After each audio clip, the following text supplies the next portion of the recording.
Why didn't you tell me now the story? I was thinking about this concept of people's memory being like a string of pearls. Every vacation I've ever gone on involved going to a museum. Loved it. Loved it, loved it, loved it. My daddy brought me up to look at the wonder world of science. Wow. I got lost. But of course I wasn't lost at all. I was exactly where I wanted to be. Have you been to the Modern Museum? Franklin Institute. The zoo. The Civil War Museum of Philadelphia. The Art Museum, surely. I mean, it's our jewel. And what I remember most is not being tall enough to see a work of art, but getting lifted by my father so I could look. A bridge would suddenly come into view, and I just thought this was magic. It seemed very audacious and sexy. And it's my first encounter with Brie. And I thought, this is like a church for play. And then you turn the crank and water blasts out of the top. Well, they get to be kids. Nobody tells them they can't do things. Oh, I want to be a doctor. I want to be a pilot. You're suddenly swept up in the reality of this very distant world. The thunder of the hooves of the horses is something you can almost hear. You got this incredible sense of the sound and motion. And I felt that I could hear the wind. To wonder how anybody can create something from a thought. Okay, is that like the greatest thing in the whole world? The answer is yes.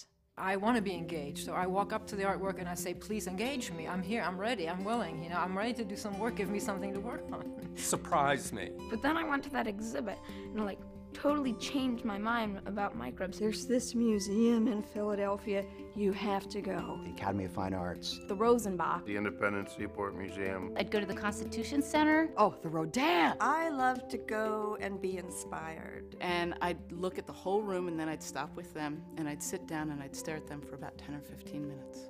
Like every time I went in the gallery, I kept coming back to it. It's going back to an old friend. Man, if she didn't come out that picture and just touch me on my shoulder. And she had her head up in the air, very proud. I have been going to the Modern Museum for the past 18 years to pay a visit to skeleton. I don't think there's anywhere else in the country you'd see anything like that. And it led to a lot of conversation. They're looking at these exhibits, they're saying, what happened to that guy? What is this bone I found, or what is this rock? What was that artist thinking when he painted this brushstroke? Why are we here? Yeah, but that all pervades the body and soul too, because it's all electromagnetic forces that hold it all together and make it all work. It doesn't matter what it is. You let go, and then the ball goes over. The tiny little scientist in me was born. Yeah, think about it. I don't know where curiosity comes from, but I think curiosity has something to do with what you perceive. She said, let's go to the Arboretum. I said, to the what? The Morris Arboretum. Adults and children suddenly say, look how blue the sky is. Chanticleer. Longwood Gardens. It rolls and moves. It's like a song. These gigantic, humongous, two-story tall bugs. In a world of telephone conversations and digitized images, the encounter with the real is where we reaffirm our own reality. I really we have death masks.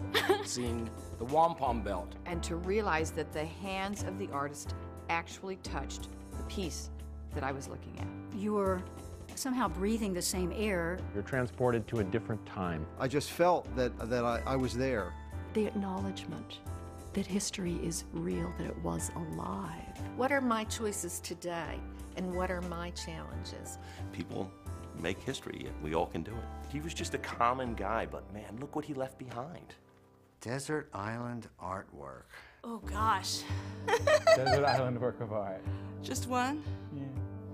I like Jasper Johns. Marcel Duchamp's nude descending the staircase. My Bob Dylan library. Matisse comes to mind. The gray Twombly chalkboard. My Lincoln book collection, if I could take it. Why is it important to have a place for your soul? Oh my gosh. Well, being in the present is a challenge.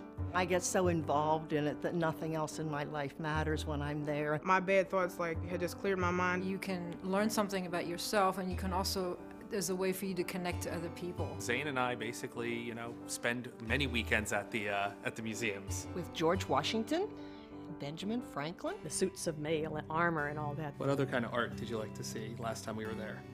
Well, the Dada art. Yay, we're going to a museum! Sit, think, talk, visit with each other. Slow it down. 5 generations on this one little carousel. It doesn't matter how old you are, what race you are. People from all walks of life, all educational backgrounds, come together and have an experience. Museums are a spark to a cathedral of space. Peace, creativity, curiosity, inspiration, enrichment. I just want to learn more. Well, it's funny because the thing that I really loved, and they took it out. Said it's catching a meal. So you better stay away from it. Gosh, heck, it's not a door at all. It's the gates of hell. A 100-foot-long recreation of the pits of Le Mans. Swarton Ashrick. The Wagner Free Institute. Please touch. The Barnes Foundation. The Mercer Museum. The Atwater Kent. The African American Museum. The American Philosophical Society. I have to say, I also love the boat building shop at the Seaport Museum. That translates into form following function with beautiful racy cars. We're getting off topic again. I told you we're getting off topic. Museums are places where I think dreams are kept. They decomplicate your mind. I think it definitely gives you a new set of eyes. How can I go wrong looking at this? I can't. Wow, that was really great. When I'm gone, this will still be there. Beauty doesn't disappear. You know, without museums, I just can't imagine what the world would be like. I really love Chuck Close's work. It blows my mind. There's Really no way I could ever. in a way that I never had thought. I think it might be Van Gogh's Starry Night. I love the twists of the sky. Pop art, big, huge lips. Nothing else I'd ever seen. It was funny. And I was transfixed. A magical place. This moose was looking Sitting out at in a me big from Alaska. comfort chair and all room. these There were like different paintings wise inside of a painting. Diane Arbus, confused in awe of these How photographs. fabulous is this? How did he do that?